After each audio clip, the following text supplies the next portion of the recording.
করেছেন এবং সব মহকুমা শাসক উনি নিরাপত্তা। নমস্কার বন্ধুরা,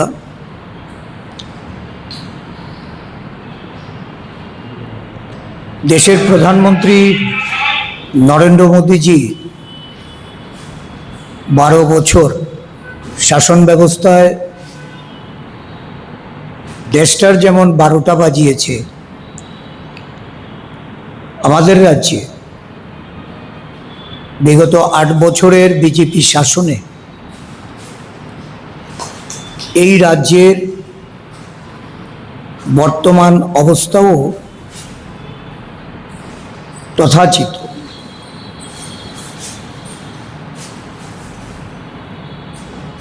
রাজ্যের মানুষ নানা সমস্যায় জর্জরিত। রাজ্যের মুখ্যমন্ত্রী থেকে শুরু করে মন্ত্রিসভার সদস্যরা প্রতিদিন এক প্রান্ত থেকে আরেক প্রান্ত ঘুরে বেড়ান, উদ্বোধন শিলান্যাস থেকে শুরু নানা উন্নয়নের গল্প বিতরণ করে বেড়াচ্ছেন।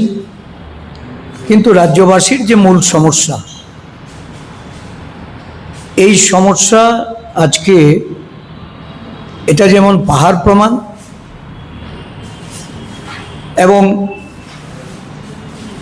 নাগরিক জীবনে দৈনন্দিন মানুষ যেভাবে এর মোকাবেলা করতে প্রশাসনিক উদাসীনতা লক্ষ্য করছে, রাজ্য প্রশাসনের জবাবদিহিতা আজকে কেউ দায়িত্ব নিয়ে এগিয়ে যেমন আসছেন না, সাথে সাথে মানুষ আজকে প্রতি মুহূর্তে দুঃশাসনের কবলে পড়ে বিপর্যস্ত জীবনযাপন করে চলেছে। রাজ্যের মুখ্যমন্ত্রীর নিকট আমাদের প্রশ্ন, গত কিছুদিন ধরে টানা বর্ষণ, সারা রাজ্য জুড়ে এই বর্ষণ স্নাত অবস্থায় নাগরিক জীবনের যে সমস্যাগুলি নজরে এসেছে, এইগুলি প্রতিকারের জন্য রাজ্যের সরকার বা রাজ্যের মুখ্যমন্ত্রী কি ব্যবস্থা উনি গ্রহণ করেছেন। আমরা লক্ষ্য করছি যে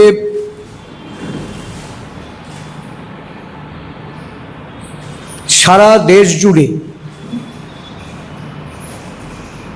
বেকারত্ব একটা বড় সমস্যা। দিনের পর দিন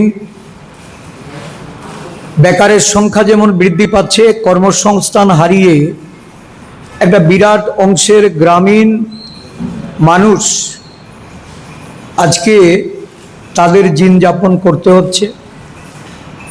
সাথে সাথে দ্রব্যমূল্যের চরম বৃদ্ধি,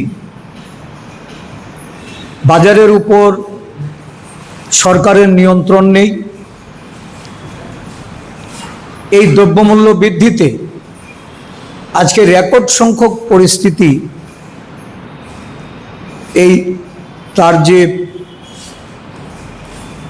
রিজার্ভ ব্যাংক থেকে শুরু করে বিভিন্ন সমীক্ষক সংস্থাগুলির মাধ্যমে যেটা উঠে আসছে, এটা একটা হাহাকার পরিস্থিতির দিকে যাচ্ছে। দুর্নীতি চরম সীমায় পৌঁছেছে। আমরা তার থেকেও বেশি গুরুত্বপূর্ণ মনে করছি বর্তমান সময়ে এই বর্ষায় রাজ্যের বিভিন্ন নদীগুলির জলস্ফীতি যেমন বেড়েছে এবং এই নদীর জলে বিভিন্ন অঞ্চল প্লাবিত হচ্ছে। প্লাবনের ফলে কৃষকরা তারা ক্ষতিগ্রস্ত হচ্ছেন। এই ক্ষতিগ্রস্ত কৃষক পরিবারগুলির পাশে দাঁড়ানোর কোনো ধরনের প্রয়োজনীয়তা শাসক দল বা তার সরকার কতটুকু দায়িত্ববোধের তারা পরিচায়ক, এই নিয়ে আজকে আমাদের প্রশ্ন।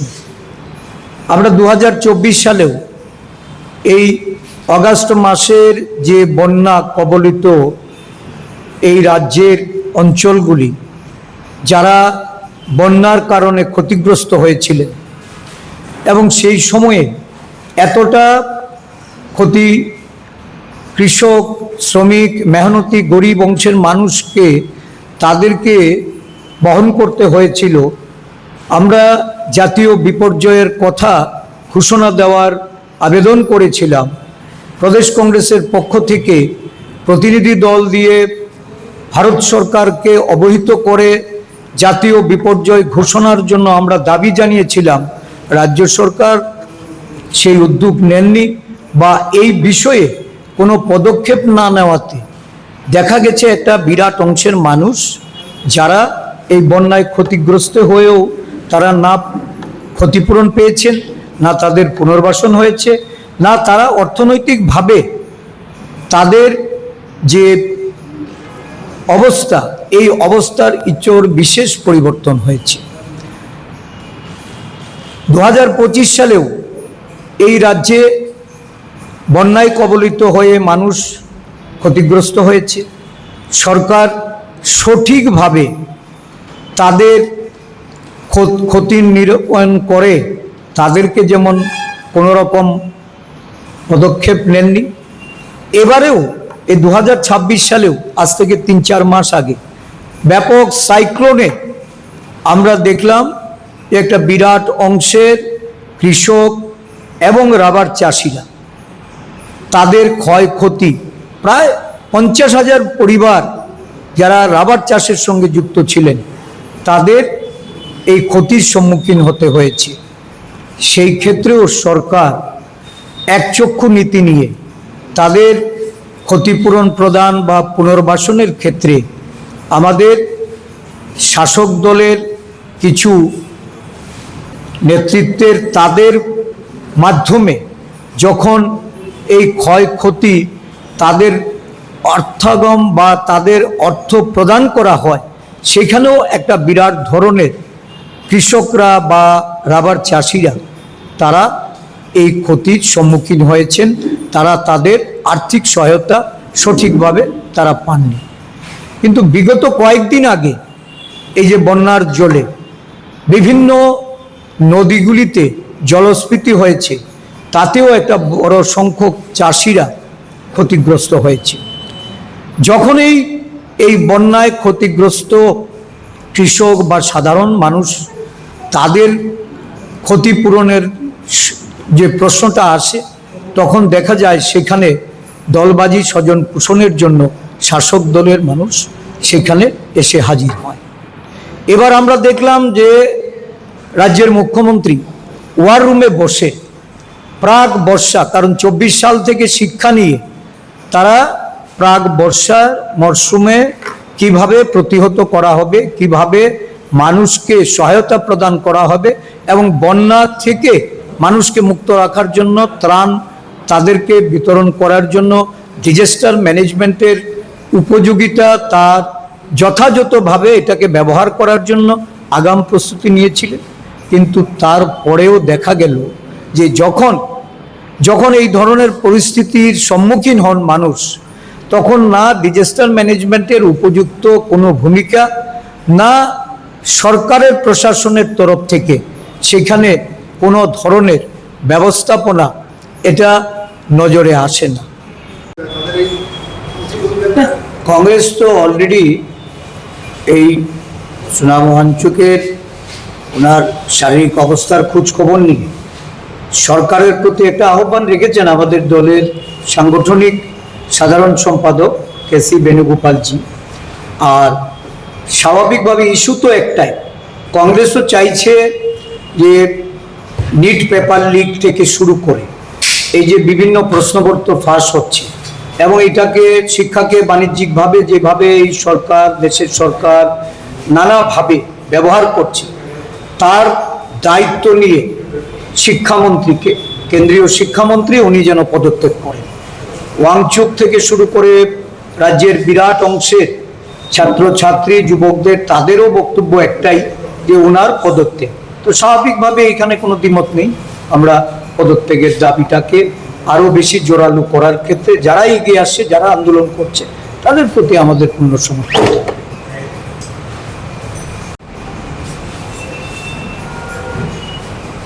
একটু প্রবীরবাবু একটা বিষয়ে উনি ওই ধানের চারা রোপণ করে সরকারকে অবহিত করতে চাইছেন, একের পর এক ঘোষণা দিয়ে সংস্কারের কথা বলে হাজার হাজার কোটি টাকার উন্নয়নের অর্থে যারা ভাগ বসিয়েছেন, কমিশন নিয়েছেন, তোল্লাবাজি করেছেন, আজকে এই রাজ্যের মানুষ এই পরিবহনের অব্যবস্থার কারণে তাদের যাতায়াত সীমিত হয়ে গেছে।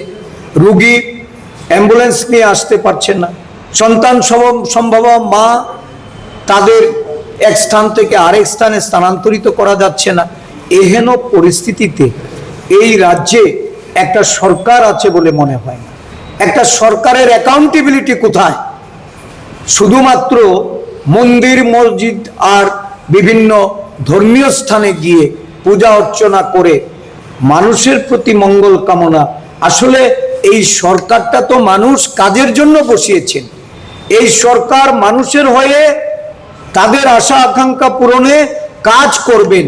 শুধুমাত্র ওই আধ্যাত্মিক চেতনার বৃদ্ধি, ধ্যান ধারণা দিয়ে মানুষকে কিভাবে তাদের সত্যিকারের যে তাদের প্রয়োজনীয়তা, তাদের যে সুযোগ সুবিধা, তাদের জন্য এই রাজ্যের সার্বিক উন্নয়নের ক্ষেত্রে সরকারের ব্যর্থতাকে আড়াল করার যে প্রয়াস, এই প্রয়াসের আমরা প্রদেশ কংগ্রেসের পক্ষ থেকে আমরা চাই যে জনগণ এগিয়ে আসুক। উত্তরদায়ী সরকার। আমি রাজ্যের মুখ্যমন্ত্রীকে প্রশ্ন করতে চাই, জাতীয় সড়ক কবে নাগাদ চলাচলের উপযোগী হবে? এই আগরতলা শহর সহ রাজ্যের বিভিন্ন খোয়াই শহরে, বিলোনিয়া শহরে, কৈলা শহরে এই যে বাঁধ নির্মাণের কাজে স্লথ গতি, অনিয়ম, বিভিন্ন ঠিকাদারি কাজ নিয়ে সেখানে মারামারি, গন্ডগোল, যার কারণে সংস্কারের কাজ ব্যাহত হচ্ছে। নিম্নমানের কাজের জন্য বাঁধ নির্মাণ করার পর একটা বর্ষাতে বাঁধ ভেঙে জলডুবি হচ্ছে। তার যে রক্ষণাবেক্ষণ, তার যে পরিদর্শন, সেখানে কোনো ধরনের নিয়ম নীতি মেনে সেখানে কোনো কাজ হচ্ছে না। এই বিষয়গুলি সম্পর্কে আপনি জনগণকে অবহিত করুন। আপনি আগরতলা শহরবাসীকে জলডুবি থেকে রক্ষা করার জন্য যে প্রয়োজনীয় পদক্ষেপের ঘোষণা একসময় এই রাজ্যের প্রাক্তন মুখ্যমন্ত্রী উনি রেখেছিলেন, আজকে প্রায় 7 বছর পেরিয়েও মানুষ কিন্তু তার কোনো ধরনের সুযোগ আজকে মানুষের কাছে আপনারা সেটা তুলে ধরতে পারেননি। এই ব্যর্থতার দায়ভার আপনাদেরকে বহন করতে হবে। আমরা আপনাদের কাছে প্রশ্ন রাখছি, কেন এই দায়িত্ব আপনারা কাঁধে তুলে নিয়ে সম্পূর্ণভাবে ব্যর্থ? এই ব্যর্থতার দায় আপনাদের বহন করতে হবে। অবিলম্বে এই পুরো নিগমকে, এই স্মার্ট সিটির কর্ণধারদের, তাদেরকে দায়িত্ব থেকে অব্যাহতি নিতে হবে। আমরা চাই যে আগরতলাবাসী তাদের যে মাস্টার প্ল্যান, এই মাস্টার প্ল্যান এটা গ্রহণ করে এই কাজে যদি নতুনভাবে পরিকল্পনা নিয়ে তারা যদি কাজ শুরু করতে চান, তাহলে শহরবাসীর যে যারা বিভিন্ন সময়ের সম্পদ কর দিয়েছেন, বিভিন্নভাবে ট্যাক্স দিয়েছেন, এই ট্যাক্সের অর্থ যারা অপব্যয় করেছে তাদের বিরুদ্ধে ব্যবস্থা গ্রহণ করা। আমাদের দলের পক্ষ থেকে আমরা এই আগরতলাবাসীর যে দুর্ভোগ, এই দুর্ভোগের জন্য যাদের আমরা দায়ী করতে চাইছি, তাদেরকে কিভাবে এই সরকার তাদের দায়বদ্ধতা এটা তারা স্বীকার করে কি ব্যবস্থা গ্রহণ করেন তার দিকে আমরা তাকিয়ে থাকি। এই আগরতলা শহর এটা নিগম এলাকা, শুধু আগরতলাই কেন, রাজ্যের বেশ কিছু শহর, খোয়াই শহর বলুন, কৈলা শহর বলুন, বিলোনিয়া বলুন, রাজ্যের বিভিন্ন শহরগুলি এই বর্ষাকালীন অবস্থায় জলডুবি থেকে রক্ষা করার জন্য একদিক থেকে যেমন এই জলের যে নদীগুলির নাব্যতা বৃদ্ধির পরিকল্পনা গ্রহণ করে সেগুলিকে কিভাবে আরও বেশি জল ধারণ ক্ষমতা করা যায় সেই লক্ষ্যে সরকারকে প্রয়োজনীয় পদক্ষেপ নেওয়া, প্রয়োজনীয় পদক্ষেপের কথা দীর্ঘ সময় থেকে শোনানো হয়েছে।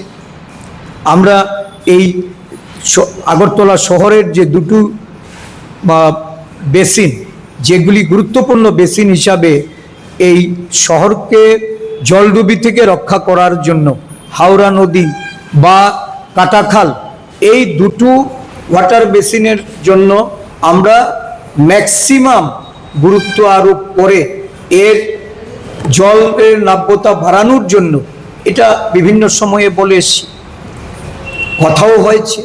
এই সরকারের মুখ্যমন্ত্রী, আমরা দেখেছি রাজ্য প্রশাসনের মুখ্য সচিব থেকে শুরু করে বিভিন্ন দপ্তরের আধিকারিকদের নিয়ে সেই বর্মরার পাদদেশে গিয়ে এই হাওড়া নদীর নাব্যতা বাড়ানোর জন্য, হাওড়া নদীর এই প্লাবন রোধ করার জন্য সেখানে জলাধার নির্মাণ, চেক ড্যাম নির্মাণ এবং বাঁধের উচ্চতা বৃদ্ধি করে এই জলডুবি থেকে আগরতলা শহরকে বাঁচানোর জন্য পরিকল্পনার কথা বলেছেন।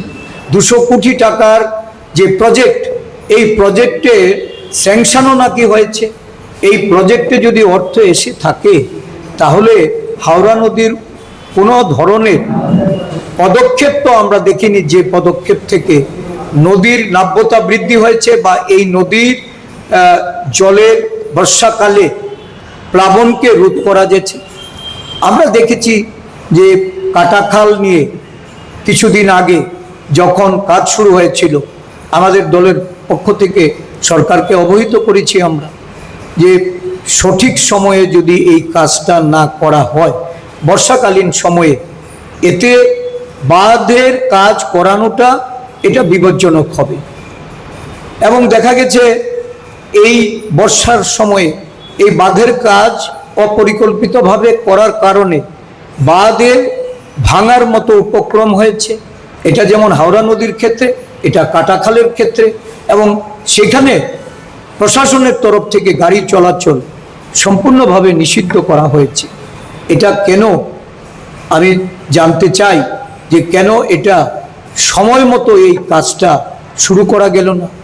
কোথায় এই প্রশাসনের, রাজ্যের মুখ্যমন্ত্রী উনি নিজেই তো পূর্ত দপ্তরের মন্ত্রী, উনিই তো এই আরবান ডেভেলপমেন্ট ডিপার্টমেন্টের মিনিস্টার, ওনার মুখ্যমন্ত্রীত্বে কেন এই কাজগুলি যথাসময়ে যথাযথভাবে পরিকল্পনা মাফিক সেগুলি হয়নি?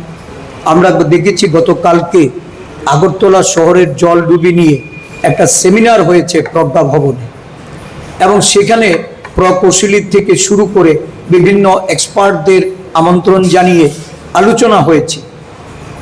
অনেক দিন আগে থেকেই আমরা বারংবার বলে এসেছি যে এই আগরতলা শহরকে যদি জলডুবি থেকে বাঁচাতে হয় তাহলে একটা মাস্টার প্ল্যান করা দরকার, এবং এই মাস্টার প্ল্যানের ক্ষেত্রে সমস্ত বিশেষজ্ঞদের মতামত নেওয়া প্রয়োজন। প্রয়োজনে বহিরাজ্য থেকে এজেন্সি এনে এই আগরতলা শহর সহ রাজ্যের যে বড় বড় শহরগুলি যেখানে বর্ষাকালে মানুষ এই বর্ষার জলে ক্ষতিগ্রস্ত হয়, বাড়ি ঘর দোকানপাট সামান্য বৃষ্টিতে জল ঢুকে, এবার যারা ক্রেডিট নেওয়ার জন্য বলেন যে না এবার তো 3 ঘন্টায় জল নেমে গেছে, 4 ঘন্টায় জল নেমে গেছে, আসলে জল যতটা সময়ের জন্যই বাড়ি ঘরে ঢুকুক, দোকান ব্যবসা কেন্দ্রগুলিতে গিয়া তারা জল ঢুকে ক্ষতিগ্রস্ত হওয়ার সম্মুখীন হতে হয়, এইটা তো বন্ধ হওয়া উচিত। এটাকে কিভাবে নিরসন করা যায় তার জন্য পরিকল্পনা গ্রহণ করা উচিত। আমরা বারংবার বলেছি যে আগরতলা শহরে স্মার্ট সিটি বা এই নিগম কর্তৃপক্ষ যে কাজ করছেন, এই কাজের কোনো পূর্ণাঙ্গ মাস্টার প্ল্যান তৈরি হয়েছে কিনা, মাস্টার প্ল্যান হয়ে থাকলে সেই মোতাবেক কাজ শুরু হয়েছে কিনা। একটা নির্বাচন সামনে, একটা বিরাট কর্মযোগ্য মানুষের সামনে তুলে ধরে যারা শহরের এক প্রান্ত থেকে আরেক প্রান্ত ঘুরে বেড়াচ্ছে, যারা মানুষকে আকৃষ্ট করার জন্য ওই গাড়ি ছেড়ে স্কুটার বাইকে যাওয়ার কথা পরিকল্পনায় নিয়ে এসছেন, আমরা তাদের কাছে প্রশ্ন করতে চাই, এতভাবে বলা সত্ত্বেও যখন একটা বিরাট অঙ্কের টাকা, কারণ এই স্মার্ট সিটির অর্থ ব্যয় নিয়ে এক একজন এক এক রকম দাবি করেছেন। এক সময় এই স্মার্ট সিটির দায়িত্বে যিনি আছেন ওনার সিইও বা এমডিরা তারা বলেছেন 95% কাজ নাকি সম্পন্ন হয়ে গেছে স্মার্ট সিটির। এর থেকেও কিছুদিন পরে আরো বেশি কৃতিত্বের দাবি করে রাজ্যের মুখ্যমন্ত্রী বলেছেন 99% ওয়ার্ক নাকি কমপ্লিট হয়ে গেছে। এই আগরতলা শহরবাসী আজকে কি উপলব্ধি? শহরে খোঁড়াখুড়ি, নানা জায়গায় জলবন্দি অবস্থা। বিগত বর্ষায় আমরা কি দেখলাম যে নতুন নতুন এলাকা প্লাবিত হয়েছে। শহরের এমন কোনো রাস্তা নেই যেখানে জলবন্দি অবস্থায় মানুষকে পড়তে হয়নি। সামান্য বৃষ্টিতে মানুষ বাড়ি ঘরে জল ঢুকে ক্ষতিগ্রস্তের সম্মুখীন হচ্ছেন, ব্যবসা কেন্দ্রগুলিতে মানুষ ক্ষতিগ্রস্তের সম্মুখীন হচ্ছেন। তাহলে আজকে প্রকৌশলীরা যে মতামত দিচ্ছেন, আমি আজকে বিভিন্ন গণমাধ্যমে দেখলাম, মিডিয়াতে এগুলি উঠে এসছে যে একটা মাস্টার প্ল্যান এখন জরুরি হয়ে পড়েছে। আরে মাস্টার প্ল্যান বিহীন তাহলে একটা স্মার্ট সিটির কাজ কিভাবে তারা এতদিন ধরে চালিয়ে এসছে? 99% কাজ সম্পন্ন হয়েছে। এই যে অর্থ বিনিয়োগ করা হয়েছে স্মার্ট সিটির উন্নয়নের জন্য, যে অর্থ খরচা হয়েছে, এই বিপুল পরিমাণ অর্থ খরচ করার পর এখন আবার মাস্টার প্ল্যান তো জরুরি ছিল। আর মাস্টার প্ল্যান ছাড়া যে কাজ হয়েছে তার সবচেয়ে বড় প্রমাণ সামান্য বৃষ্টিতে শহর ডুবে যাচ্ছে, নানা নতুন নতুন এলাকা প্লাবিত হচ্ছে এবং শহরবাসী নাকাল। শুধু তাই নয়, আজকে এই জলডুবিতে সমস্ত আগরতলা শহর সহ বিভিন্ন এলাকায় এই যে অবৈজ্ঞানিকভাবে অপরিকল্পিতভাবে কাজ করা হয়েছে, আমরা ভালো করে যে বিষয়টা উপর গুরুত্ব দিয়ে আমরা সরকারকে বলেছিলাম যে হাওড়া নদীর নাব্যতা বাড়াতে হবে। 200 কোটি টাকা যদি খরচা হয়ে থাকে তাহলে হাওড়া নদীর জলের জলাধার কোথায়? চেক ড্যাম কেন এখনো হয়নি? কেন বাঁধের উচ্চতা বৃদ্ধি হয়নি? তাহলে এই যে নদীর একটা বিরাট অংশ জুড়ে মানুষ সামান্য বর্ষাতে যাদের প্লাবনের ফলে ক্ষতিগ্রস্ত হচ্ছেন, আজকে নিশ্চয়ই আমরা তাদের হয়ে প্রশ্ন করব যে মাননীয় মুখ্যমন্ত্রী, আপনি নানা উন্নয়নের কথা বলেন, আমরা উন্নয়নের চিত্রটা আমরা যদি লক্ষ্য করি, শিক্ষার ক্ষেত্রে বলুন, স্বাস্থ্যের ক্ষেত্রে বলুন, কর্মসংস্থানের ক্ষেত্রে বলুন, যাতায়াত ব্যবস্থা, পরিবহনের অবস্থা কি? আজকে আগরতলা শহর জুড়ে ব্যাপক ট্রাফিক জ্যাম, জাতীয় সড়কগুলির দুর্ভোগ, আজকে সাধারণ পরিবহন কর্মী থেকে শুরু করে এই যাতায়াতের ক্ষেত্রে একটা বিরাট অসুবিধার সম্মুখীন হচ্ছেন। এই রাজ্যে 8টি জাতীয় সড়কের কথা বলে যারা উন্নয়নের দাবি করেন, যারা গলা ফাটিয়ে বিজ্ঞাপন লাগিয়ে যারা এই রাজ্যের উন্নয়নের কথা বলেন, এই রাজ্যে একটা জাতীয় সড়ক নেই যে জাতীয় সড়ক দিয়ে পরিবহন বা মানুষ চলাচলের জন্য এটা উপযোগী। আমাদের সম্মানীয় সভাপতি আজকে আপনাদের কাছে উপস্থিত করেছি। আমি অতি সংক্ষেপে জনস্বার্থে একটি গুরুত্বপূর্ণ বিষয়ে আপনাদের মাধ্যমে রাজ্যবাসীকে অবগত করা সরকারের দৃষ্টিগোচরে নেওয়ার জন্য যে তুলে ধরতে চাই সেটা হচ্ছে, আশিসবাবু বলেছেন 12 বছরে কেন্দ্রীয় সরকার দেশটার 12টা বাজিয়েছে। আমি শুধু এর সাথে যুক্ত করতে চাই, মোদী সরকারটা গোটা দেশবাসীর সরকার না হয়ে শুধু বড় জোর 1 থেকে 2% মানুষের সরকারে হিসাবে চিহ্নিত হয়েছে। এদের মধ্যে কারা আছে বিভিন্ন সময় বলেছি, আজ এগুলি বলে সময় নষ্ট করে। রাজ্য সরকারটাও ততই বোঝে, মানুষের কোনো প্রতি দায়িত্ববোধ নেই, এগুলি বলেছে। কত বড় দায়িত্ব জ্ঞানহীন হলে পরে গোটা দেশ যখন আজকে অর্থনৈতিক তীব্র সংকটে আক্রান্ত, সবচাইতে বেশি আক্রান্ত হচ্ছে গরিব অংশের মানুষ, অথচ এই সরকারটা কতটা অমানবিক। আগামী 20 তারিখ থেকে যে সংসদের অধিবেশন বসতে চলছে, সেই অধিবেশনে একটা বিল আনা সাব্যস্ত করেছে, কি যে জাতীয় খাদ্য সুরক্ষা আইন কংগ্রেস নেতৃত্বাধীন মনমোহন সিং সরকার গোটা দেশে লাগু করেছিল। এর ফলে গরিব অংশের মানুষকে 2টা ভাগে ভাগ করে, যেটা খাদ্য বিনামূল্যে দেওয়া, আমাদের দেশে যেটা এখনো চালু আছে, যে একটা অংশ 5 কেজি মাথা পিছু 5 কেজি চাল বিনামূল্যে পায়, আরেকটা অন্তদয় অংশ তারা 35 কেজি চাল পরিবার পিছু চাল। অর্থাৎ গরিবের মধ্যেও যারা গরিব, এই বিল সংশোধনী বিল যেটা আনতে যাচ্ছে, এই বিলে আছে সেটা হচ্ছে এই যে এখন আর 35 কেজি চাল পাবে না। সরকার গোপনে একটা সমীক্ষা চালিয়েছে, যেটা আমরা আপনাদেরকে অবহিত করেছিলাম গত 25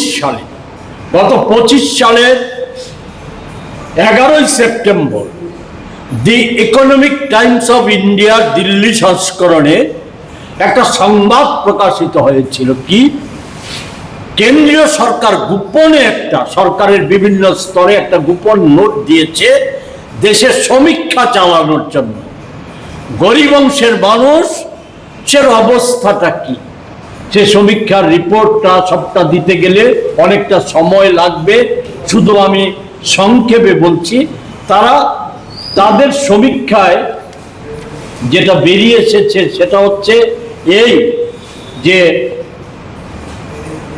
দেশের 2,28,57,814 জন মানুষ হচ্ছে AAY ক্যাটাগরি, অর্থাৎ 35 কেজি চাল, যাদেরকে অন্তদয় এর অন্তর্ভুক্ত বলা হয়।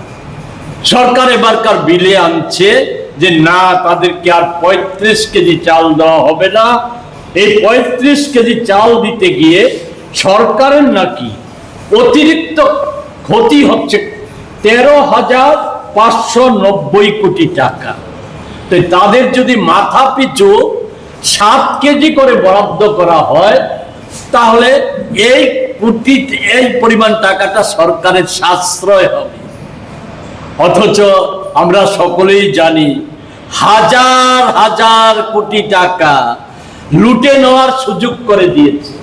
সর্বশেষ মোদি বান্ধব, আমি অন্যদের কথা বাদ, এগুলি বহুবার বলা হয়েছে, কি রাজেশ মেহতা, স্বর্ণ ব্যবসায়ী বা পাচারকারী যাই বলি গুজরাটি, আমাদের দেশের ইনকাম ট্যাক্স অডিট দপ্তর এদেরকে ব্যবহার করে 15 লক্ষ কোটি টাকা জালিয়াতি করেছে।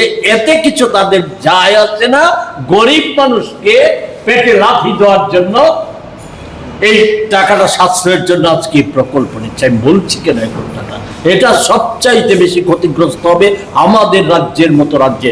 আশিসবাবু বলেছে যে বিপর্যস্ত অবস্থা হয়েছে কৃষকদের।